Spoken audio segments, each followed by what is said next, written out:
अगले दिन ठाकुर जी सवेरे उठे और देखने लगे यशोदा मैया देख तो नहीं रही।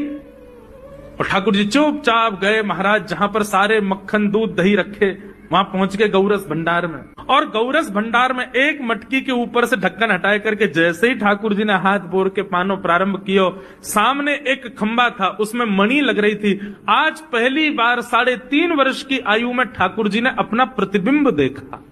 ठाकुर जी ने जैसे ही प्रतिबिंब में अपने रूप को देखा, अपने रूप को देख करके ठाकुर जी बोले, हो तू भी आयो यहां चोरी करवे? अपने आप से बात कर रहे हैं ठाकुर जी। अरे मैंने कही तो हती अपने अपने घर में चोरी करनी है, तू दारी के मेरे घर में आगो चोरी करवे? ठाकुर जी अपने प्रतिबिंब से बात कर रहे हैं। अब गौरस भंडार में ठाकुर जी की आवाज गूंज रही थी और वो गूंजते हुए रसोई घर में जा रही थी। रसोई में मैया ने सुनी, बोले ये लाला कहां से बोल लो है? उठ गयो कन्हैया?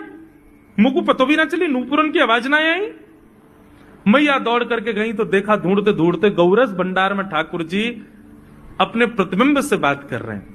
कितनी सुंदर झांकी है ठाकुर जी की। ठाकुर जी मक्खन पा रहे हैं। बोले अच्छा अब आ तो गयो है यहाँ पे, लेकिन सुन चुपचाप चोरी करके भाग जाइयो, मेरी मैया बहुत मारेगी तोकू। बाकू यदि पतो चल गई तू चोरी कर रहा है तोकू उखलते मान देगी, मेरी मैया बहुत मारेगी। चुपचाप चोरी कर और निकल ले यहाँ से। ठाकुर जी चोरी की बात कर रहे थे, यशोदा मैया ने पीछे से सुनी, लाला ओ कन्हैया।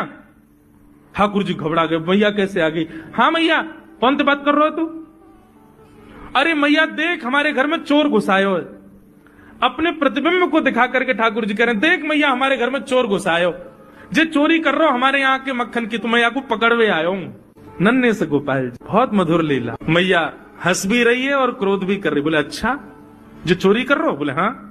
चल याकू तो मैं पकड़ लूंगी, लेकिन जे बता तेरे हाथ में मक्खन कैसे लगो? तू तो याकू पकड़वे आयो ना। अब मैया याकी मैं कहा बताऊं, तेने मेरे हाथ में पद्मराग के ऐसे ऐसे बढ़िया कंगन पहना रखे, कड़ूला पहना रखे सोने के। जब मैं धूप में निकलूं ना तो धूप की किरण से मुंह को बहुत जलन है जाए हाथ में।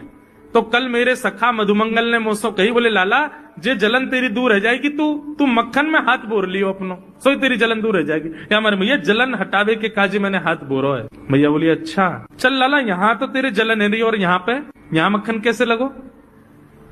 ठाकुर जी बोले मैया मैं अपनी जलन दूर कर रहा हूं। इतने में जन कहां तक मक्खी आके मेरे मुंह पे बैठ गई।